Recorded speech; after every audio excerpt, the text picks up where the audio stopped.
Olá pessoas, tudo bem com vocês? Bom, espero que sim, espero que esse vídeo encontre você bem e que a gente possa então conversar um pouquinho mais sobre essa grande obra, Meditações de Marco Aurélio, que já fiz um vídeo anteriormente dando uma pequena introdução sobre quem ele é, como entender melhor o estoicismo, para agora a gente poder então dar o primeiro passo dentro da obra dele, né? Analisando aí o primeiro livro da obra Meditações.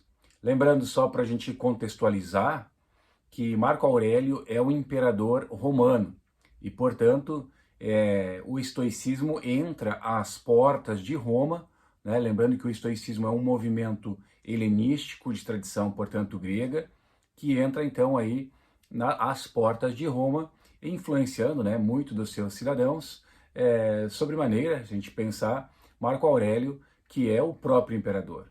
Né? Marco Aurélio aí, viveu 121 até 180 depois de Cristo, portanto 59 anos.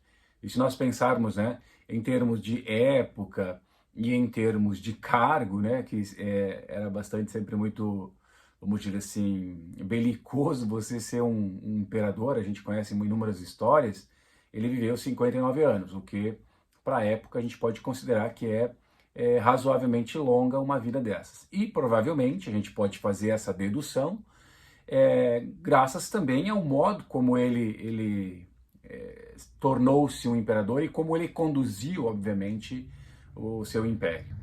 Então, é importante a gente mencionar, já entrando na obra, no livro 1 das Meditações, que nós temos aqui o que eu designo como uma memória moral. O que é memória moral? Memória moral é este movimento que ele faz para encontrar os fundamentos de sua aprendizagem, dos seus valores.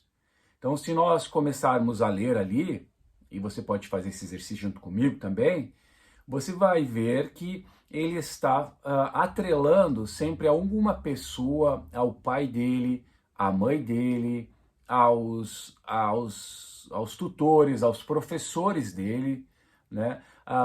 Os próprios, alguns estoicos, como ele aprendeu determinadas formas de condutas e virtudes que são fundamentais para ele poder viver bem consigo mesmo e também com os demais.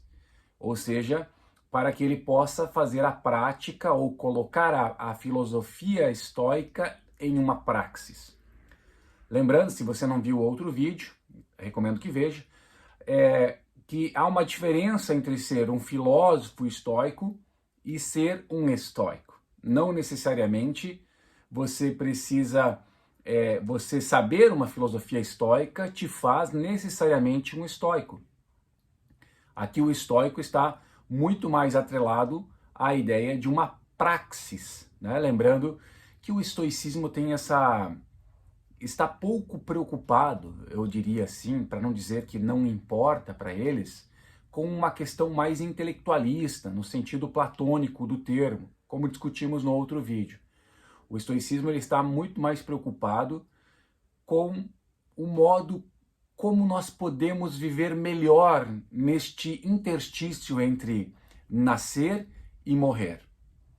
Né? É um pouco cru, vamos dizer assim, fazer uma reflexão que há um espaço, um lapso temporal que tem um início e tem um fim, um nascimento e uma morte, e como nós vamos definir esse trecho de tempo onde nós estaremos agindo como atores.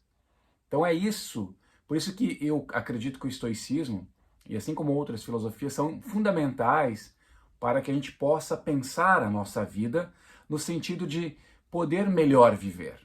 E é isso que o Marco Aurélio está fazendo neste primeiro capítulo, na medida em que ele está reconhecendo quem contribuiu para que ele pudesse ser uma pessoa melhor. E de certo modo, este movimento de você buscar na sua memória quem ensinou as determinadas virtudes que você carrega, ele é fundamental para nos reconciliarmos conosco mesmo, para saber então quem nós somos de fato e como nós nos construímos até aqui.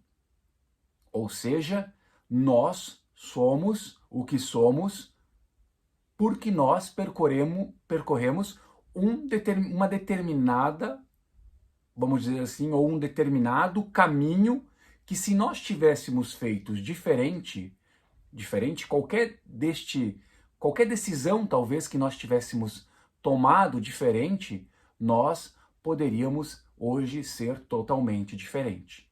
Então, esse exercício de uma memória moral que o Marco Aurélio faz nesse primeiro capítulo, ele é interessante porque, lembrando que o livro são as meditações dele, ou seja, é algo muito íntimo, é o seu diário, vamos dizer assim, é importante ele estar reconhecendo quem contribuiu para que ele seja uma pessoa boa.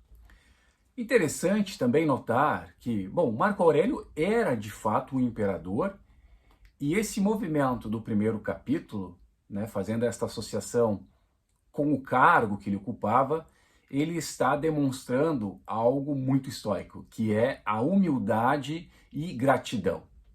Ou seja, um imperador está reconhecendo, e não são poucas pessoas a quem ele faz referência neste primeiro capítulo, ele está está dizendo quanto grato ele é àquelas pessoas, e obviamente reconhecendo sua humildade no sentido de que ele precisou de todas essas pessoas para se tornar quem ele é.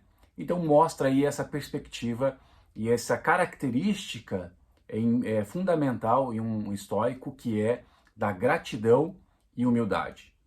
Neste mesmo sentido também, ao mesmo tempo que ele faz esse movimento de gratidão, ele também vai reconhecendo as várias virtudes que essas pessoas que ele faz referência, a sua mãe, a seu pai, aos seus mentores, como é importante o exemplo que essas pessoas deram a ele, para o exemplo de virtude, para que ele pudesse, a partir desse exemplo, praticar a própria virtude. Então, mostra, né, ele mesmo escreve no primeiro capítulo, nesse primeiro livro, que a virtude é algo fundamental para o estoico. E aqui a gente pode remontar lá a Aristóteles e pensar a virtude de fato como uma prática ou hábito, né? Ou seja, a virtude, ou ser uma pessoa, por exemplo, como ele mesmo diz, ser uma pessoa benevolente, ser uma pessoa que tem autocontrole, não é exercer esta característica em determinadas situações ou em determinados momentos, mas uma prática reiterada permite dizer que nós temos o hábito de ser ou de sermos virtuosos naquela prática, seja de benevolência, como exemplo, ou de autocontrole. Então, quer dizer, o que faz com que seja atribuído a virtude de autocontrole e de benevolência a você é a prática reiterada.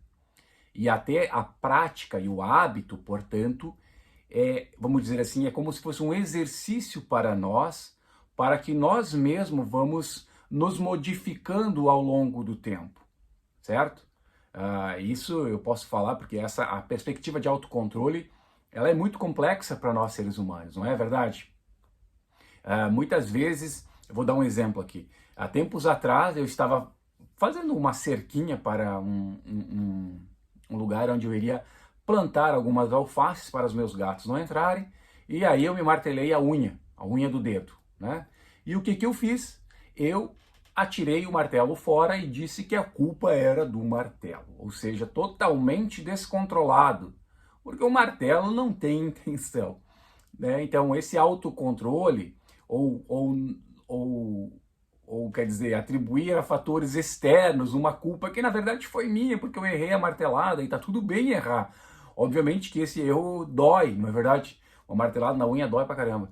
E é importante o que ele está dizendo nesse sentido de que a prática, e aí eu retomo esse exemplo que eu dei, de tentar aos poucos ir desconstruindo este erro de entender que o mundo externo está contra nós e entender, na verdade, que o autocontrole é justamente uma prática constante, um hábito que a gente adquire e tudo bem a gente ficar com dor, né, e esbravejar um pouquinho, faz bem também para eliminar a própria dor, mas não dizer que foi o martelo o culpado ou dizer que o mundo está contra mim neste sentido. O mundo, né, isso é uma perspectiva bem estoica, né, é entender que o cosmos, ele está muito além, o cosmos está muito pouco preocupado, a física, vamos dizer assim, está muito pouco preocupada com a nossa vontade e conosco mesmo.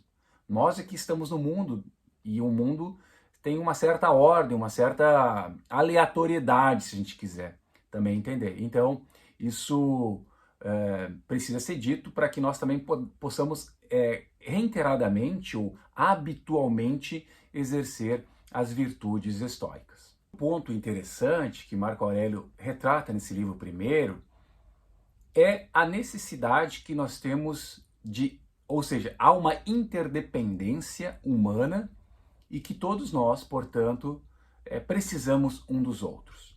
Isso é bem antigo, né? É bem grego essa preocupação de entender o indivíduo não só como um átomo social, que é uma herança que nós temos da modernidade, né? Se nós buscarmos a filosofia de Thomas Hobbes, lá no século XVI, nós vamos ver já uma modificação da preocupação em relação ao foco político, ou foco de onde o Estado deve se preocupar, né? Muito mais com o indivíduo e menos com essa ideia de comunidade. Mas aqui Marco Aurélio está dizendo que nós vivemos numa certa interconexão e que dependemos um dos outros no sentido moral do termo, e aqui ele está reconhecendo isso no livro primeiro, moral e social, porque nós existimos juntos com os outros e nós nos influenciamos, né?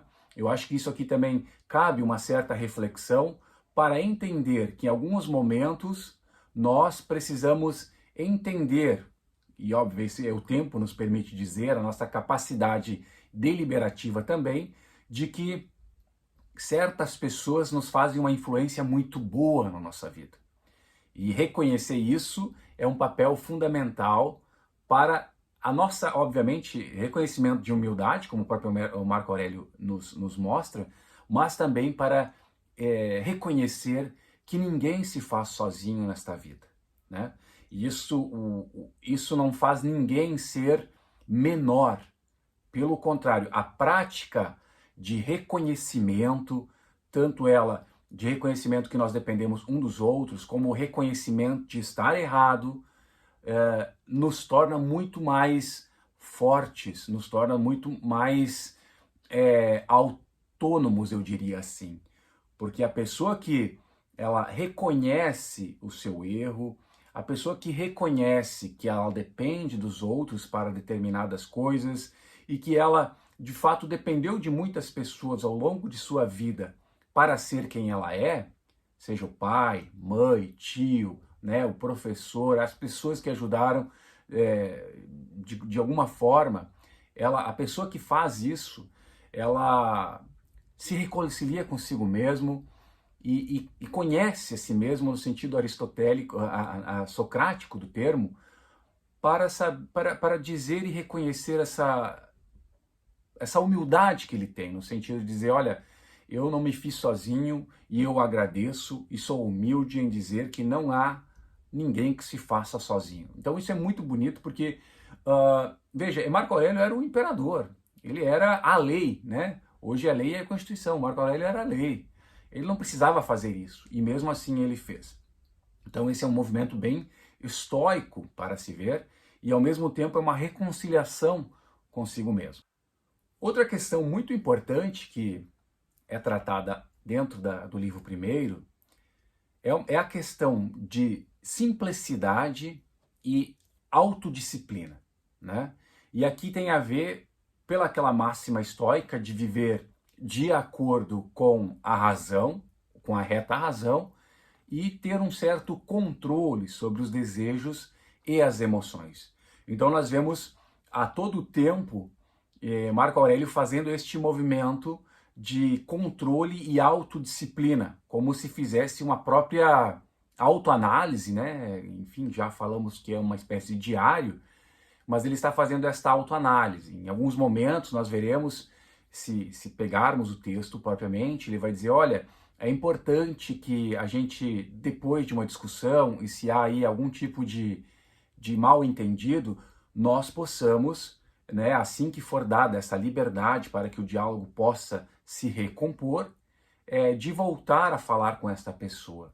Ou mesmo de entender que algumas questões, ele vai dizendo, como a ganância, a busca desenfreada por poder, na verdade, não são características próprias de alguém que tem autocontrole, né? Que isso, na verdade, gera muito mais uma tirania do que uma autodisciplina e um controle sobre os desejos e as emoções.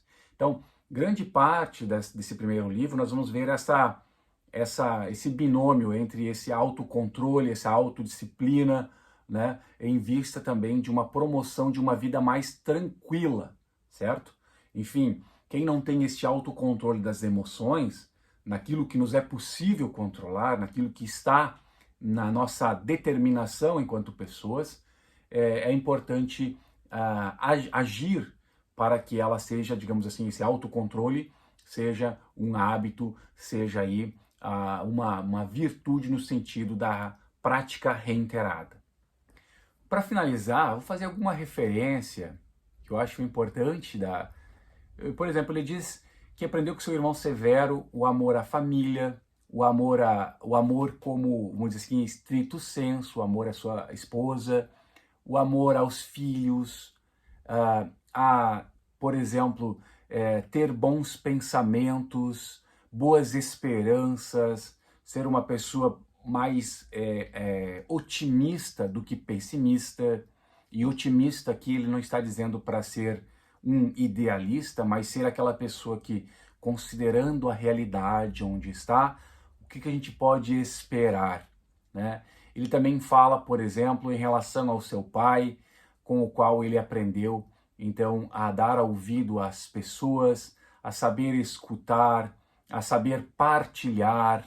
Então, são algumas das pessoas que ele menciona. Da mãe, não podia faltar, obviamente, que a gente aprende muitas coisas das nossas mães, a generosidade, a religiosidade, muito importante, esse canal. Ele também menciona que da mãe dele ele aprendeu perdoar, como eu mencionei já anteriormente, quando há já essa abertura, após uma discussão acalorada, etc., para que possa haver esta reconciliação com a pessoa, né? Ele ainda fala que aprendeu com o pai, por exemplo, a questão de cuidar do próprio corpo. Veja, isso é muito interessante, porque se a gente lembrar de uma perspectiva mais platônica, né? Imagina falar isso, cuidar do próprio corpo, né? Isso, platonicamente falando, é bem complicado.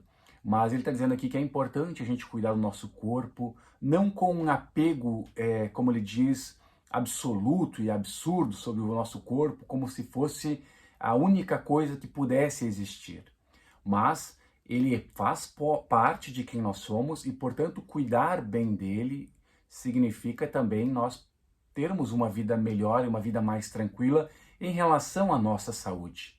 Então, essa o livro primeiro, ele da Meditações, ele é riquíssimo para a gente entender onde está situado o Marco Aurélio, mas ao mesmo tempo as lições que ele nos oferece para que nós possamos aí ter uma vida mais tranquila e uma vida boa.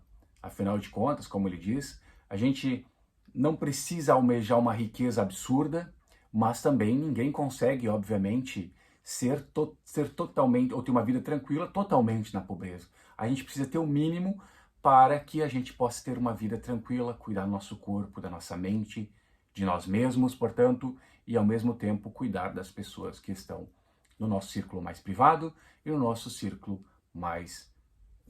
maior ou público, certo? Se inscreva aí no canal e um abraço para vocês.